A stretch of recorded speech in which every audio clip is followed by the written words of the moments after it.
De si jolies fleurs, piétinées sans le moindre égard. À nouveau, elle eut la sensation que quelque chose vibrait à l'intérieur de sa tête. Elle tourna plusieurs fois sur elle-même, à la recherche de cet homme qui ne semblait vouloir parler que de ses fleurs. Elle ne voyait personne. La porte et les fenêtres de la masure étaient fermées. Il devait jouer à cache-cache derrière un pan de mur. « Je suis où ?» répéta Migosaven en serrant les dents. « Tout près d'Isia, la cité mère que tu vois là-bas. » Isia. Ce nom sonna étrangement aux oreilles de la jeune femme. Ça ne lui disait rien, et ça l'inquiétait un peu. Nagoroshta aurait déjà su quoi faire, lui. Son frère avait toujours été plus malin qu'elle, plus réfléchi, peut-être un peu moins borné aussi. Et là, continua la voix, la forêt Désespérance. Désespérance, répéta Migosaven. Un nom de bon augure, même si ça ne m'aide pas. Désespérance, en un seul mot. Misère. Bon, écoute. Elle laissa le temps à la voix de se présenter d'une façon ou d'une autre. Celle-ci n'en fit rien, ne lui offrant qu'un silence en retour. Au moins, l'homme, qui lui paraissait jeune, était obéissant. Un peu trop premier degré, par contre. Il ne répondit pas tout de suite, donnant l'impression qu'il ne savait pas s'il fallait le faire ou non. Toutefois, sa voix retentit au moment où Migosaven ouvrait la bouche pour réitérer sa demande. « C'est toi qui as écrasé mes beaux fraisias. Ce serait plutôt à toi de te présenter. » Chaque mot résonna dans son crâne. Elle soupira, grommela sur les manières de l'homme qu'elle ne voyait toujours pas. Avant de répondre, elle se rapprocha de la petite maison à la porte orange et s'assit sur la plus grosse citrouille. Un « Hey !» sonore siffla dans ses oreilles. « Où entre ?» « Tu me tiens déjà rigueur pour quelques fleurs écrasées, » répliqua la jeune femme. « Cette citrouille supporte très bien mon poids. Détends-toi un peu. Je m'appelle Migosaven. Et toi ? » « Mais qui peut s'appeler comme ça ?» murmura la voix avec un brin de compassion. « Moi » pensa-t-elle en croisant les bras d'impatience. « Tu peux m'appeler Osha. »« D'accord, Osha. Maintenant, tu peux me dire où je suis ? » ?»« Je t'ai déjà répondu. Près de... »« Tu ne comprends pas !» le coupa-t-elle. « Je ne sais pas où je suis. Dans quel monde je me trouve ?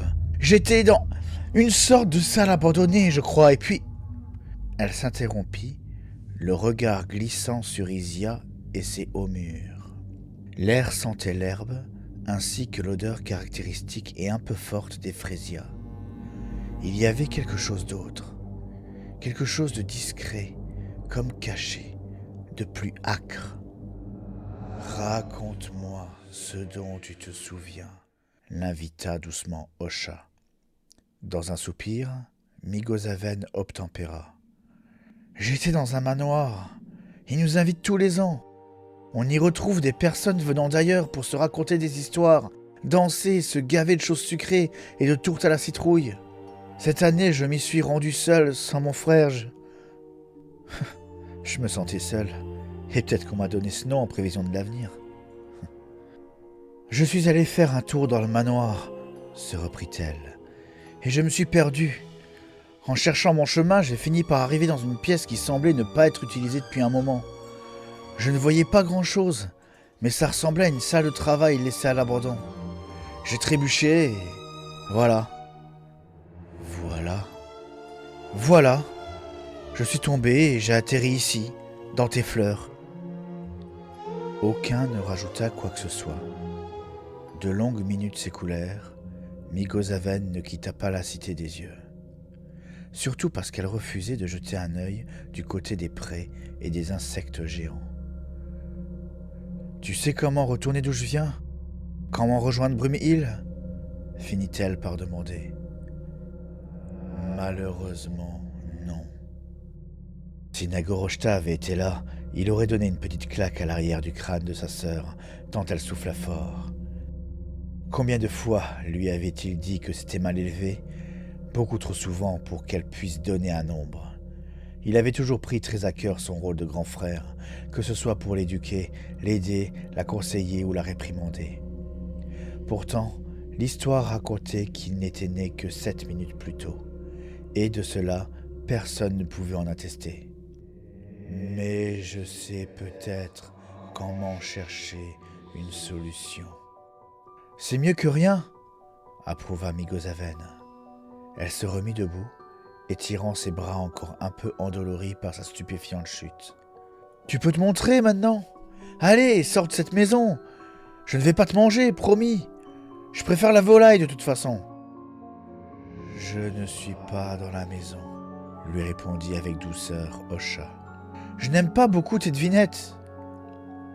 La jeune femme se tut, longea le mur de la masure, en fit le tour complet. Elle n'y trouva personne, ni aucune fenêtre ouverte.